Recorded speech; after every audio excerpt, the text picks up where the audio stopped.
You're listening to Side by Side with Kathy Wilson, episode 13, On Our Toes. So, what are your plans for today? Ralph asked as he selected yet another peanut butter cookie from the cookie jar on the counter. These were his favorites. His sweet tooth was eager to take full advantage of the fact that I had baked the night before, and the jar was full to the brim. I need to pay bills at the bank and get some groceries. Will you be free to pick us up with the groceries when I call you?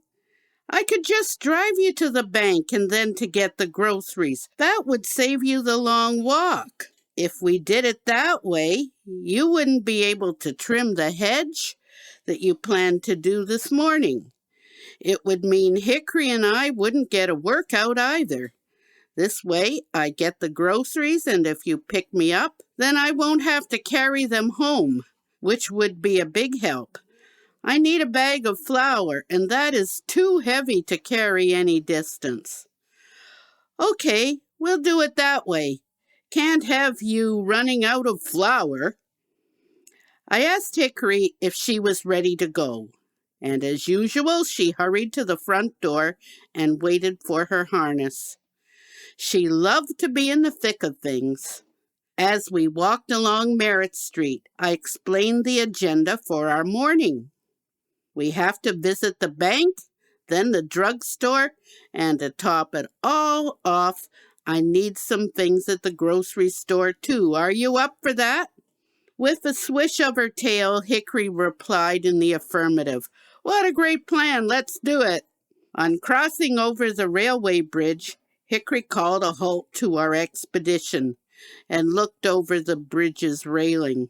The sound of a train whistle was fast approaching, and Hickory was curious to see what was making all that noise.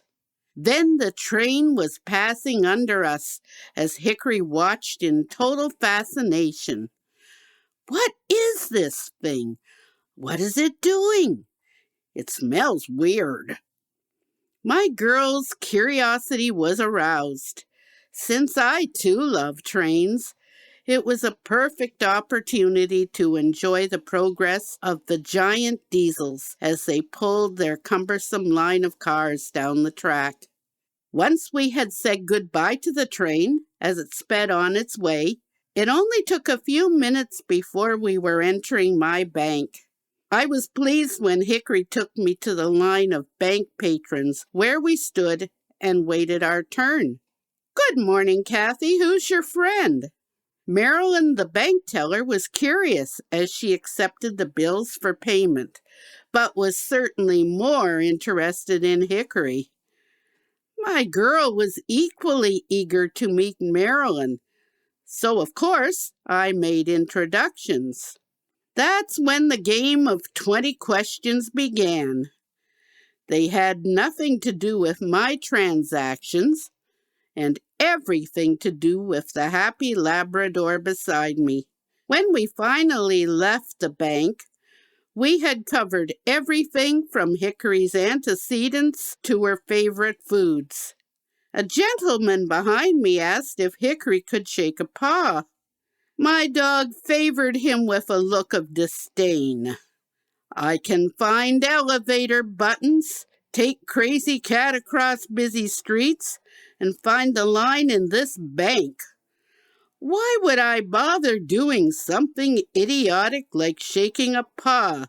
Get real. I guess she hasn't learned that yet. My dog is really smart, does it all the time. You could tell that the gentleman really loved his dog. Hickory, on the other hand, was not impressed. I thanked Marilyn for her help, and we were out the door and on our way once more. Hickory immediately dismissed the insulting suggestion that she should shake her paw and moved along at a brisk pace, checking her surroundings for anything of interest or a potential hazard to us. This left me free to consider what I needed to buy at the drugstore. As we progressed along, My list grew in length. We needed toothpaste, shaving cream, Kleenex, aspirin, and peppermints. Can't forget those. All of a sudden, I felt a slight variation in our direction. Was Hickory avoiding an obstacle? What was going on here? I noticed the feel of a different surface under my feet. We were not on the sidewalk anymore. Hickory was pursuing plans of her own. And then I heard a familiar voice. I knew exactly what Hickory was up to. Hi, Demetrius. Hickory just wanted to say hello. We're on our way to the drugstore. I'll stop by for ice cream later on. Dairy Queen is a treat not to be missed. That rascal! She thought she could sneak us to the Dairy Queen before I caught on. Well, not this time, Brat. I've got your number. How could I help but laugh? You may be clever, dear dog, but not as smart as I am. So you say. We'll see. Hick had other schemes in mind. Being guided by Hickory was so different from using my cane. For one thing, my speed was more than doubled anything I could manage with my cane. The cane must make contact with an obstacle before it can be avoided. Hickory sees things well in advance and just smoothly goes around the fire hydrants, sidewalk signs, and anything else her partner could crash into. My gosh, things just seem to be zipping by us, and it occurred to me that we must be very close to the drugstore by now. Then my eager lab was coming to a stop. I could feel the curb right in front of us, but something was amiss. This was not the drugstore. The smell of burgers tempted my nose. Leaping lizards, Hickory, we have come too far. I think we are at Harvey's. We will have to turn around and go back a bit. Then I reconsidered our situation. Besides Harvey's, this plaza contained the grocery store and a byway where I could purchase all the things I would have found at the drugstore. Great! We wouldn't have to do a 180 turnabout. Hickory and I hated to do those. All was not lost. Hickory, left. Let's do the byway. This store was at the left end of the plaza and easy to locate. Hickory took me to the door, and we were in. I always found this store a challenge well worth the effort. There were so many things to notice. It was easy to recall the roll of toilet paper I bought my dad for his birthday. Each sheet had a less than proper saying. Dad had read each one accompanied by chuckles. He never did use it for the purpose intended, but he certainly shared these naughty words with all his friends. Perhaps besides toothpaste and peppermints, there might just be another gem of humor waiting to be found. Each aisle contained items to be checked out, and Hickory led me along in our exploration. I found an extra large T-shirt that said, "I'm only here for the beer." This would be perfect for my brother Alan. With this in my basket, along with the other necessities, Hickory took us to the checkout line. Fortunately, it was not a long line because my basket was getting heavier by the minute. I couldn't wait to pay for it all and stuff it into my mighty backpack. No one was expecting the tremendous onslaught of barks that suddenly erupted. One thing was clear, the noise was not of Hickory's doing. She stood there with an amused expression and stared at the woman in front of us. Actually, to be absolutely accurate, Hick was eyeballing the lady's handbag from where the irate snarls and growls were coming. The cashier told the woman in a firm tone, "No pets are allowed here." Allowed or not, Fido was hard at it. He was absolutely not in favor of being stuck in a purse, nor with the brute in line behind him. Well, she has her dog in here. It's a lot bigger than mine. I couldn't disagree with that observation. Imagine trying to put a 70-pound lab in your handbag. Hickory just stood there, wondering what would happen next. That is a service dog, not a pet. You will have to take your dog outside. It's creating a disturbance. The cashier not willing to compromise, and the poor lady left in some embarrassment. The cashier apologized for the disturbance and loaded my purchases into my backpack. Once outside, I stopped and considered matters. Hick, before I tackle those groceries with you, let's walk over to Timmy's. It would be good to have a cup of coffee and a Long John. What do you think? I think I should get a donut too, but I know how stingy you can be. Nice girls share, you know. I gave Hickory the instructions to get to Tim Hortons, and before I realized it, we were at the door. Timmy's was full of sound, both conversation and laughter. I like to just sit with my coffee and absorb the atmosphere. Hickory found the counter. I could feel the caffeine calling my name, and that Long John was beckoning me to come hither. Coffee and donut in hand, I pronounced in a demanding but ever so sweet voice, "Hickory, find me a seat." She moved her head from side to side, clearly looking for an empty seat. "Come on, Hick. It isn't that full in here." Then, with a swish of her tail, we were moving forward until we were standing in front of a row of, would you believe it, high chairs. Hick turned her laughing face in my direction.